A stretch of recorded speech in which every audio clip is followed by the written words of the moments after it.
আজকে আমরা হিসাব বিজ্ঞান বা অ্যাকাউন্টিং এর নগদান বই বা ক্যাশবুক নিয়ে আলোচনা করব।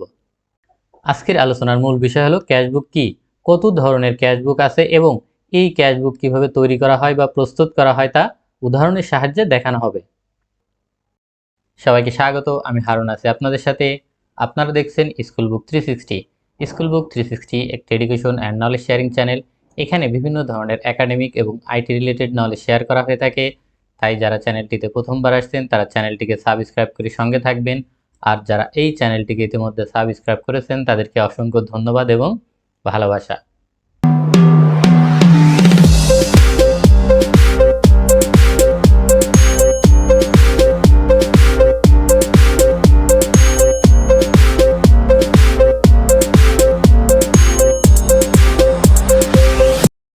শুরুতে আমরা দেখব ক্যাশবুক কি। ক্যাশবুক হলো যত ধরনের টাকার লেনদেন হয় সেই টাকার লেনদেনগুলো যে বইয়ে লিপিবদ্ধ করা হয় সেই বইকেই বলা হয় ক্যাশবুক। তার মানে এখানে দাঁড়ালো কি, ক্যাশ এবং ব্যাংকের যে লেনদেনগুলো হয় এই লেনদেনগুলো যে বইয়ে লিপিবদ্ধ করা হয় সেই বইকেই বলা হয় নগদান বই বা ক্যাশবুক। খুবই সিম্পল বিষয়, ক্যাশ এবং নগদে যে লেনদেনগুলো হচ্ছে এই লেনদেনগুলো যে বইয়ে লিপিবদ্ধ করা হয় সেই বইকেই বলা হয় ক্যাশবুক বা নগদান বই। অনেক প্রতিষ্ঠান আছে যারা নগদান বই বা ক্যাশবুক মেনটেন করে না। তারা কি করে, নগদানের হিসাবগুলো অন্যভাবে মেনটেন করে। যত ধরনের টাকা তাদের কাছে আসছে বা ব্যাংকে টাকা জমা হয়েছে তারা প্রাপ্তি হিসাব নামে আরেকটি ভাউচার তৈরি করে, এবং যত ধরনের টাকা তাদের কাছে গেছে বা ব্যাংক থেকে টাকা উত্তোলন হয়েছে প্রদান নামে আরেকটি ভাউচার তৈরি করে এই টাকার বা ব্যাংকে লেনদেনগুলোর হিসাব সংরক্ষণ করে থাকে। এখানে আরেকটা জিনিস পরিষ্কার হলো, ক্যাশবুক অ্যাকাউন্টিং বা হিসাব বিজ্ঞানের আর্থিক বিবরণী বা ফিনান্সিয়াল স্টেটমেন্টের কোনো পার্ট না। এটা জাস্ট দৈনিক নগদে বা ব্যাংকে কত ধরনের লেনদেন হয়েছে এই লেনদেনগুলো আলাদা করে বোঝার জন্য এই বই মেনটেন করা হয়। তার মানে এখানে দাঁড়ালো যে যারা নগদান বই প্রস্তুত করে না তারা প্রাপ্তি প্রদান নামে আলাদা হিসাব সংরক্ষণ করে থাকে। শুরুতে আমরা দেখব যে আসলে ক্যাশবুকে কি কি থাকে। প্রথমে আছে দেখেন ডেবিট, এরপরে আছে কি ক্রেডিট, এরপরে আছে ক্রেডিট। আমরা এখন দেখি ডেবিটে কি থাকে। প্রথমে আছে তারিখ, তারপর আছে প্রাপ্তি হিসাব, তারপরে আছে ভাউচার নম্বর, খতিয়ান পৃষ্ঠা, নগদ টাকা, ব্যাংক টাকা। ক্রেডিট পাশে আসলে একই জিনিস আছে, একই জিনিস রিপিট করা। ক্রেডিট পাশে একই জিনিস রিপিট করা। ডেবিট পাশে যে তারিখ আছে নিশ্চয় আপনারা জানেন যে তারিখে লেনদেন হয়েছে সেই তারিখ উল্লেখ করতে হয়। প্রাপ্তি হিসাব মানে এই যে নগদান হিসাব যার সাথে লেনদেন হয়েছে সেই হিসাবটি এখানে লিখতে হয়। এরপর আছে ভাউচার নাম্বার, প্রত্যেকটা লেনদেন যখন সংঘটিত হয় তখন একটি ভাউচার নাম্বার তৈরি করতে হয়, সেই ভাউচার নাম্বারটি এখানে লিখতে হয়। এরপর আছে খতিয়ান পৃষ্ঠা, এটা আপনারা জানেন খতিয়ান কি। তারপর আছে নগদ টাকা, অর্থাৎ আপনার কাছে টাকা যদি আসে তাহলে এই নগদ টাকার ঘরে লিখতে হবে। এরপরে আছে ব্যাংক টাকা, আপনার ব্যাংকে যদি কোনো টাকা জমা হয় তাহলে এই ব্যাংক টাকার ঘরে লিখতে হবে। ক্রেডিট পাশে যেটা তারিখ আছে একই ঘটনা, আপনার কাছ থেকে টাকা চলে গেলে বা ব্যাংক থেকে টাকা উত্তোলন হলো কোন তারিখে হলো সেই তারিখ এখানে উল্লেখ করতে হয়।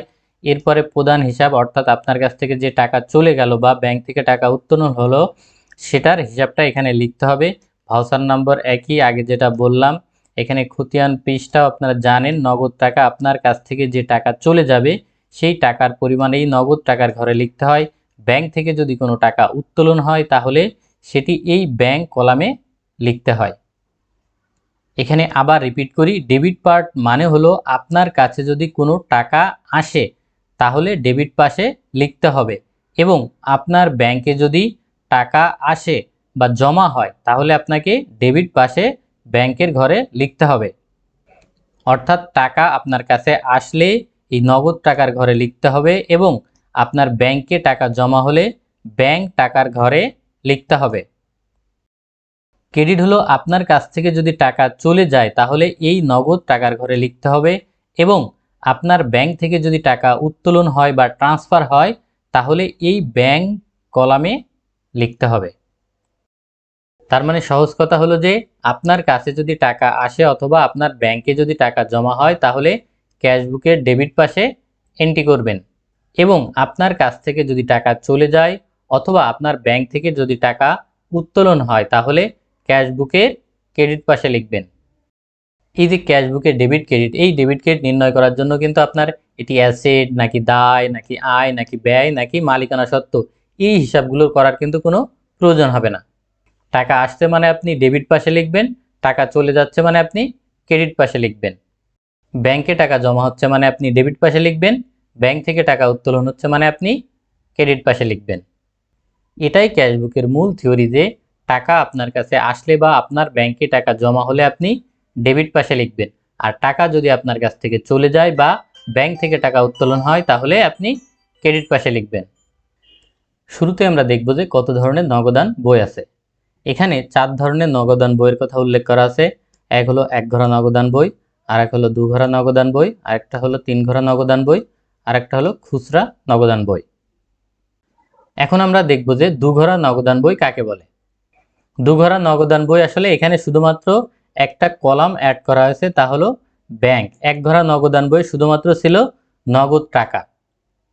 1 ঘরা নগদান বই শুধুমাত্র ছিল নগদ টাকা। এখানে শুধুমাত্র এই ব্যাংকের কলাম অ্যাড করা হয়েছে, আর বাকি যেগুলো আছে সবগুলোই একই আছে। বাকি যেগুলো আছে সবগুলো একই আছে, অর্থাৎ 1 ঘরা নগদান বই যা ছিল 2 ঘরা নগদান বই একই আছে। অর্থাৎ যে ক্যাশবুকে একই সাথে নগদ হিসাব এবং ব্যাংকের হিসাব সংরক্ষণ করা হয় সেই ক্যাশবুককেই বলা হয় 2 ঘরা নগদান বই। আবার বলি, একই সাথে যে ক্যাশবুকে নগদ টাকা এবং ব্যাংকের টাকা সংরক্ষণ করা হয় বা ব্যাংকের লেনদেনগুলো সংরক্ষণ করা হয় বা লিপিবদ্ধ করা হয় সেই ক্যাশবুককেই বলা হয় 2 ঘরা নগদান বই। সেই ক্যাশবুককেই বলা হয় 2 ঘরা নগদান বই বা ক্যাশবুক। অর্থাৎ একই সাথে নগদ টাকার লেনদেন এবং ব্যাংকের টাকার লেনদেন যে ক্যাশ বইয়ে লিপিবদ্ধ করা হয় সেই ক্যাশবুককেই বলা হয় 2 ঘরা নগদান বই। সকল ক্যাশবুক এন্ট্রি সিস্টেম কিন্তু একই, অর্থাৎ আপনার কাছে যদি টাকা আসে বা আপনার ব্যাংকে যদি টাকা জমা হয় তাহলে আপনাকে ডেবিট পাশে এন্ট্রি করতে হবে, এবং আপনার কাছ থেকে যদি টাকা চলে যায় এবং আপনার ব্যাংক থেকে যদি টাকা উত্তোলন হয় তাহলে ক্রেডিট পাশে এন্ট্রি করতে হবে। তাহলে ক্রেডিট পাশে এন্ট্রি করতে হবে, অর্থাৎ আপনার কাছে টাকা আসলে অথবা আপনার ব্যাংকে টাকা জমা হলে আপনি ডেবিট পাশে এন্ট্রি করবেন, এবং আপনার কাছ থেকে টাকা চলে গেলে এবং আপনার ব্যাংক থেকে টাকা উত্তোলন হলে আপনি সেটি ক্রেডিট পাশে এন্ট্রি করবেন। তাহলে 2 ঘরা নগদান বই হলো একই সাথে যে ক্যাশবুক নগদের লেনদেন এবং ব্যাংকের লেনদেনগুলো সংরক্ষণ করে থাকে সেই ক্যাশবুককেই বলা হয় 2 ঘরা নগদান বই। এই 2 ঘরা নগদান বই কিন্তু সকল প্রতিষ্ঠান ব্যবহার করে থাকে। বর্তমান যুগ আসলে ক্যাশলেসের যুগ, অর্থাৎ বর্তমান যুগ কিন্তু ব্যাংকের লেনদেনের যুগ। তাই বর্তমান সকল প্রতিষ্ঠান আসলে এই 2 ঘরা নগদান বই ব্যবহার করে থাকে। বর্তমান যুগ কিন্তু ক্যাশলেস ট্রানজ্যাকশনের যুগ, অর্থাৎ ম্যাক্সিমাম লেনদেনগুলো এখন কিন্তু ব্যাংকের মাধ্যমে হয়।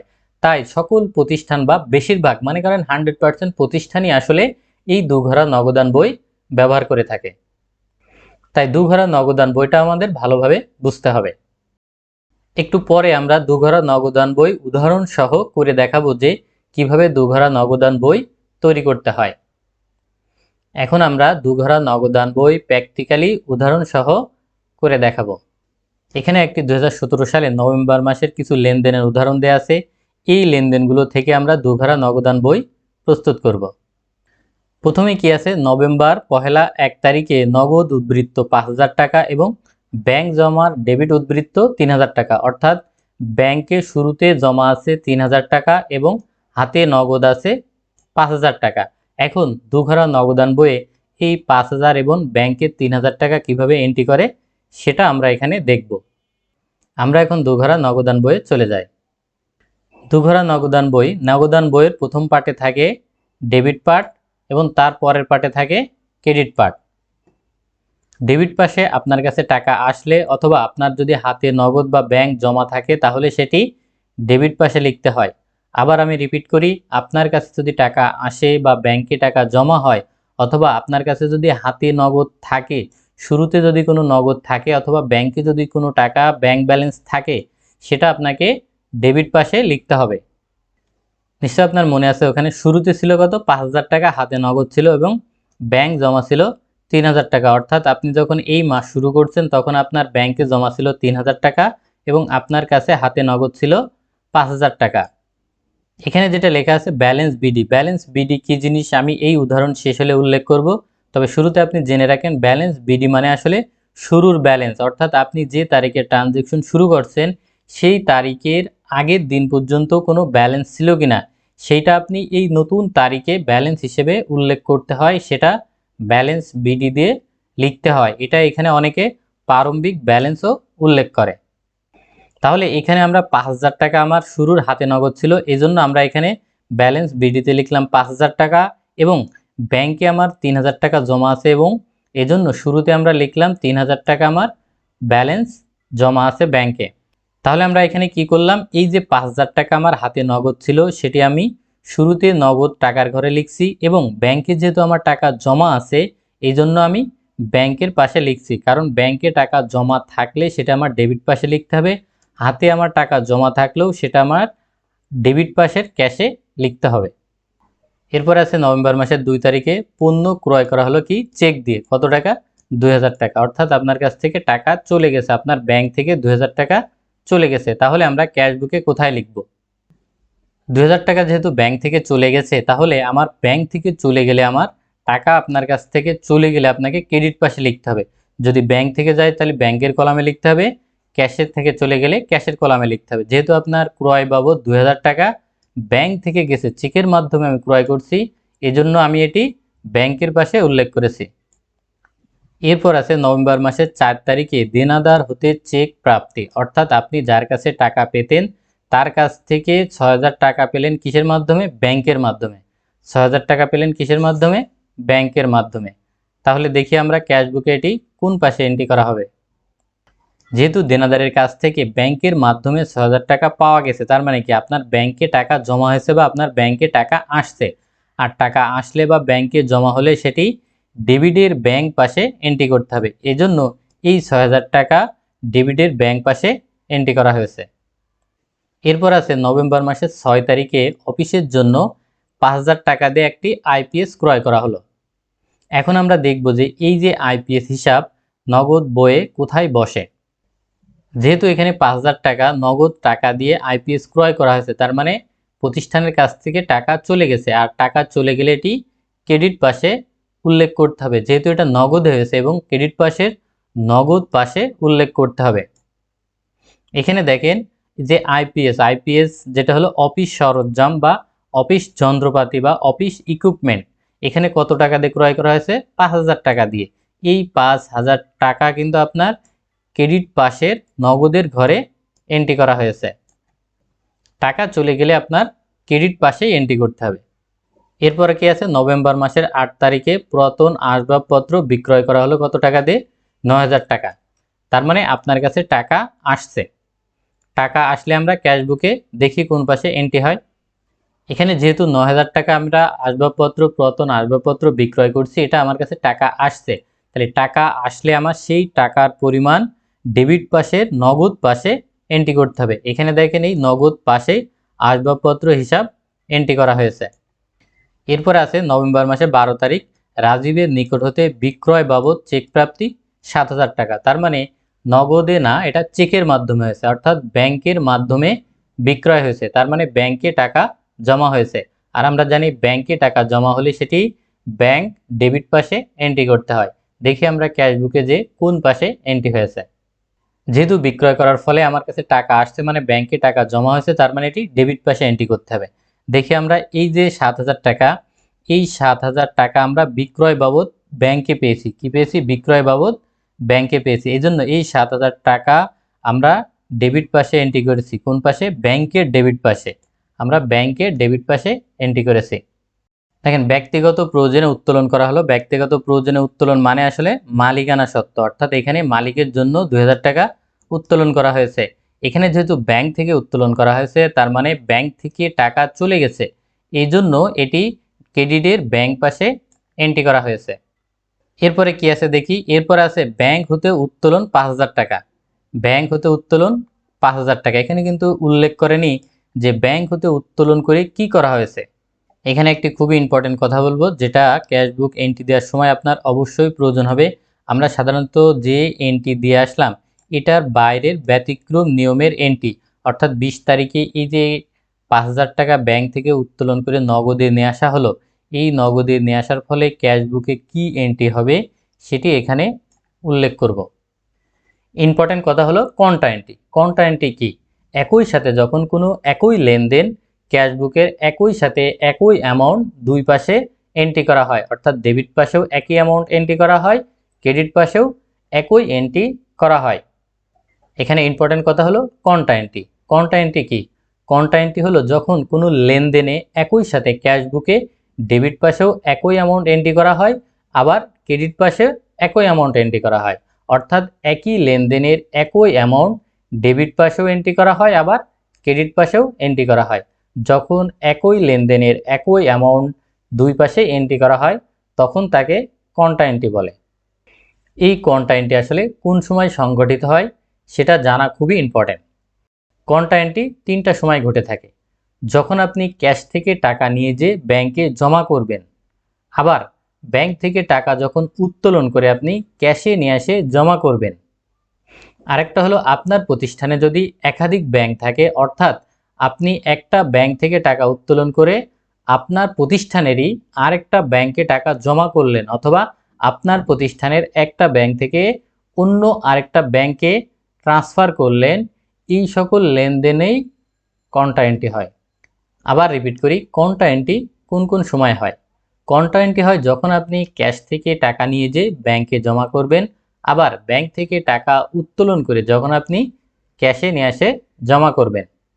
আরেকটা সময় সংঘটিত হয় যদি আপনার একের অধিক ব্যাংক থাকে, অর্থাৎ আপনার প্রতিষ্ঠানের যদি একের অধিক ব্যাংক থাকে তাহলে আপনার প্রতিষ্ঠানেরই একটি ব্যাংক থেকে উত্তোলন করে যদি আপনার প্রতিষ্ঠানের অন্য ব্যাংকে টাকা জমা করেন বা ট্রান্সফার করেন, তখনও সেটি কন্টা এন্ট্রি হবে। তার মানে কন্টা এন্ট্রি 3টা সময় হয়: ক্যাশ থেকে টাকা ব্যাংকে জমা করা, ব্যাংক থেকে টাকা উত্তোলন করে আবার ক্যাশে নিয়ে আসা, এবং নিজের প্রতিষ্ঠানের এক ব্যাংক থেকে টাকা যদি অন্য ব্যাংকে জমা করা হয় বা ট্রান্সফার করা হয়, তখনও সেটি কন্টা এন্ট্রি হবে। এখানে দেখেন 5,000 টাকা ব্যাংক থেকে উত্তোলন করা হলো। এখানে কি করা হলো? 5,000 টাকা ব্যাংক থেকে উত্তোলন করা হলো। ব্যাংক থেকে টাকা উত্তোলন করে কি করা হলো? নগদে নিয়ে আসা হলো। এজন্য এখানে নগদান হিসাব লেখা হয়েছে। আর এখানে দেখেন ক লেখা আছে। ক লেখা মানে আসলে কন্টা এন্ট্রি। ক লেখা মানে আসলে কন্টা এন্ট্রি। এখানে আসলে কন্টা এন্ট্রির চাপ নেওয়ার কিছু নাই। কন্টা এন্ট্রি মানে ব্যাংক থেকে যদি টাকা উত্তোলন করে আপনি ক্যাশে নিয়ে আসেন তাহলে কন্টা এন্ট্রি হবে। ক্যাশ থেকে যদি আপনি টাকা নিয়ে ব্যাংকে দেন তাহলে কন্টা এন্ট্রি হবে। আপনার নিজের প্রতিষ্ঠানের এক ব্যাংক থেকে যদি আরেক ব্যাংকে টাকা নিয়ে যান সেখানেও কন্টা এন্ট্রি হবে। তাহলে এখানে কি হয়েছে যে ব্যাংক থেকে যদি আপনি টাকা উত্তোলন করেন তাহলে ব্যাংকের ঘরে টাকা লিখবেন, কিন্তু এই প্রদানের হিসাবে লিখবেন নগদানে, অর্থাৎ আপনি এই টাকা ব্যাংক থেকে উত্তোলন করে নগদে নিয়ে গেছেন। এরপরে আমরা কি করব যে এই যে ব্যাংক থেকে টাকা উত্তোলন করা হলো, এই টাকা কোথায় নিয়ে আসা হলো? নগদে নিয়ে আসা হলো। টাকা নিয়ে আসা হলো কোথায়? নগদে। এখানে দেখেন এই যে 5,000 টাকা নগদে বসানো হয়েছে, এই 5,000 টাকা কি করা হয়েছে? ব্যাংক থেকে উত্তোলন করা হয়েছে, এই জন্য এখানে ব্যাংকের হিসাবটি লেখা হয়েছে। আর এখানে ক লেখা আছে মানে কন্টা এন্ট্রি। ক লেখা আছে মানে এখানে কন্টা এন্ট্রি। এখানে আপনার ক বা কন্টা এন্ট্রি বলে দিতে হবে এমন না, বাট বোঝানোর জন্য এখানে লেখা হয়েছে ক। কারণ যারা ক্যাশবুক তৈরি করে তারা জানে আসলে ব্যাংক থেকে টাকা উত্তোলন করে ক্যাশ নিয়ে আসলে দুই পাশে এন্ট্রি দিতে হয়। আবার ব্যাংকে যদি টাকা জমা হয় ক্যাশ থেকে নিয়ে যে, সেখানেও দুই পাশে এন্ট্রি করতে হয়। আবার এক ব্যাংক থেকে যদি নিজের ব্যাংকে ট্রান্সফার করা হয় সেখানেও দুই পাশে এন্ট্রি করতে হয়। সুতরাং এখানে কোনটা এন্ট্রি এটা বলে দিতে হবে এরকম কোনো নিয়ম নাই, বাট বলে দিলে বোঝা ইজি। এরপরে দেখি যে নভেম্বর মাসের 23 তারিখে মেহজাবিনের নিকট হতে নগদ প্রাপ্তি 3,000 টাকা, অর্থাৎ 3,000 টাকা একজন ব্যক্তির কাছ থেকে পাওয়া গেছে। তাহলে পাওয়া গেলে আমরা ক্যাশবুকে কোন পাশে লিখবো সেটা দেখব। যেহেতু এখানে 3,000 টাকা পাওয়া গেছে এই জন্য ক্যাশবুকের ডেবিট পাশের নগদ পাশে এন্ট্রি হয়েছে এবং একজন ব্যক্তির কাছ থেকে টাকা পাওয়া গেছে তার হিসাবটি এখানে উল্লেখ করা হয়েছে। এরপরে কি আছে? এরপরে আনোয়ারকে নগদে 3,000 টাকা পরিশোধ করা হলো। একই ব্যাপার, অর্থাৎ আরেকজন ব্যক্তিকে 3,000 টাকা পরিশোধ করা হলো। তাহলে এখানে ক্যাশবুকে কোথায় আসবে? এটি ক্যাশবুকের কিন্তু ক্রেডিট পাশে 3,000 টাকা আসবে। দেখেন এখানে 3,000 টাকা ক্যাশবুকের ক্রেডিট পাশে আসছে এবং আনোয়ার হিসাব নামে বুকিং করা হয়েছে। এরপরে কি আছে? নভেম্বর মাসে 28 তারিখ ব্যাংক সুদ মঞ্জুর করলো 300 টাকা, অর্থাৎ আপনি ব্যাংক থেকে 300 টাকা সুদ পেলেন বা মুনাফা পেলেন। ব্যাংক থেকে 300 টাকা মুনাফা ফেলেন, তাহলে ব্যাংকের কিন্তু সুদ পাওয়া এবং ব্যাংক থেকে টাকা চলে যায় এটা কিন্তু সরাসরি ব্যাংকের লেনদেন হিসেবে ধরা হবে। যেহেতু আপনার 300 টাকা ব্যাংকে আসছে, তার মানে যদি আপনার কাছে টাকা আসে ব্যাংকে জমা হয় তাহলে আপনাকে ডেবিট পাশে এন্ট্রি করতে হবে। এখানে দেখেন 300 টাকা যে ব্যাংকে সুদ পাওয়া গেল বা লাভ বা প্রফিট পাওয়া গেল বা মুনাফা পাওয়া গেল, সেটি ব্যাংক হিসাবের সুদ হিসাবে এখানে এন্ট্রি করা হয়েছে এবং ডেবিটের ব্যাংক কলামে এন্ট্রি করা হয়েছে। এরপর আছে 30 নভেম্বর, ব্যাংক চার্জ ধার্য করলো 200 টাকা, অর্থাৎ ব্যাংক আপনার কাছ থেকে 200 টাকা চার্জ কর্তন করলো। ব্যাংক আপনার কাছ থেকে 200 টাকা চার্জ কর্তন করলো, তার মানে আপনার কাছ থেকে কিন্তু 200 টাকা ব্যাংকের থেকে অ্যামাউন্ট কমে গেছে, অর্থাৎ ব্যাংক থেকে উত্তোলন হয়েছে 200 টাকা। তাহলে ব্যাংক থেকে উত্তোলন হলে এটি ক্রেডিট পাশে এন্ট্রি করতে হয়। এখানে দেখেন 200 টাকা ব্যাংকের ক্রেডিট পাশে এন্ট্রি হয়েছে এবং এখানে দেখেন ব্যাংক চার্জ হিসেবে এটি বুকিং করা হয়েছে। দেখেন ক্যাশ বুকের শেষে কী দেওয়া আছে, ব্যালেন্স সিডি এবং শুরুতে কী দেওয়া আছে, ব্যালেন্স বিডি। এই ব্যালেন্স বিডি বলতে কী বোঝায় এবং ব্যালেন্স সিডি বলতে কী বোঝায় সেটা নিয়ে আমরা এখন আলোচনা করব। এরপরে আমরা এখানে এই যে পার্টগুলো লেখা আছে এই পার্টগুলো নিয়ে আমরা আলোচনা করব। সিডি মানে ক্যারিড ডাউন, অর্থাৎ এই যে ক্যারিড ডাউন বলতে বোঝানো হচ্ছে যে যখন কোনো ক্যাশ বুকে হিসাব করা হয় তখন দিন শেষে যে হিসাব ক্লোজ করা হয় তখন হাতে কিছু নগদ থাকতে পারে, ব্যাংকে জমা থাকতে পারে, অর্থাৎ ব্যাংক ব্যালেন্স থাকতে পারে। এই যে হাতে নগদ থাকা এবং ব্যাংকে জমা থাকা এই টাকাটা পরবর্তী দিনের জন্য স্থানান্তরিত হবে, অর্থাৎ পরবর্তী দিনের জন্য নতুন করে ব্যালেন্স দিয়ে শুরু হবে। অর্থাৎ এই যে নতুন দিনের জন্য এই যে আজকের দিন শেষে যে টাকা থেকে গেল সেই টাকা স্থানান্তরিত হচ্ছে কি পরবর্তী দিনের জন্য, এজন্য এটাকে বলা হয় ক্যারিড ডাউন। এরপর আছে বিডি। বিডি মানে আছে ব্রড ডাউন, অর্থাৎ কোনো জায়গা থেকে আপনাকে টাকা নিয়ে আসছেন, আপনি কোনো জায়গা থেকে টাকা নিয়ে আসছেন, কোনো জায়গা থেকে টাকা নিয়ে আসছেন মানে কি ওই যে এর আগে যে ক্যারিড ডাউন বা সিডি ছিল সেই টাকাটা আপনি বিডি ব্যালেন্স হিসেবে দেখাচ্ছেন, অর্থাৎ শুরুর দিনে শুরুতেই আপনি এই ব্যালেন্সটা দেখাচ্ছেন, অর্থাৎ কোনো জায়গা থেকে আপনি নিয়ে আসছেন, এজন্যই এটাকে বলা হয় বিডি বা ব্রড ডাউন, অর্থাৎ কোনো জায়গা থেকে আপনি নিয়ে আসছেন। আর এটা কোন জায়গা থেকে নিয়ে আসছেন, ওই যে আপনার গতকালকে বা গতদিন শেষে যে ব্যালেন্স ছিল সেই গতকালের ব্যালেন্স থেকে আপনি এটা নিয়ে আসছেন। আশা করি বুঝতে পারছেন সিডি এবং বিডি কি, অর্থাৎ ব্যালেন্স বিডি এবং ব্যালেন্স সিডি কি জিনিস। অ্যাকাউন্টিংয়ের বাইরে যদি কথা বলি, সিডি মানে আসলে দিন শেষে আমার যে হাতে নগদ থাকলো বা ব্যাংক ব্যালেন্স থাকলো এটাই আসলে ব্যালেন্স সিডি। আর ব্যালেন্স বিডি হলো আমি যখন নতুন দিন শুরু করব ওই দিনে যদি শুরুতেই আমার হাতে কোনো নগদ থাকে বা ব্যাংকে কোনো ব্যালেন্স থাকে সেটাকেই বলা হয় ব্যালেন্স বিডি। অর্থাৎ প্রারম্ভিক ব্যালেন্স হলো ব্যালেন্স বিডি এবং সমাপনী ব্যালেন্স হলো ব্যালেন্স সিডি। আবার বলি, প্রারম্ভিক ব্যালেন্স হলো ব্যালেন্স বিডি এবং সমাপনী ব্যালেন্স হলো ব্যালেন্স সিডি। এখন আমরা আলোচনা করব যে ব্যালেন্স সিডি কিভাবে বের হলো। ব্যালেন্স সিডি কিভাবে বের হলো সেটা আমরা আলোচনা করব। ব্যালেন্স সিডি বের করা, ব্যালেন্স সিডি আসলে খুবই সহজ জিনিস।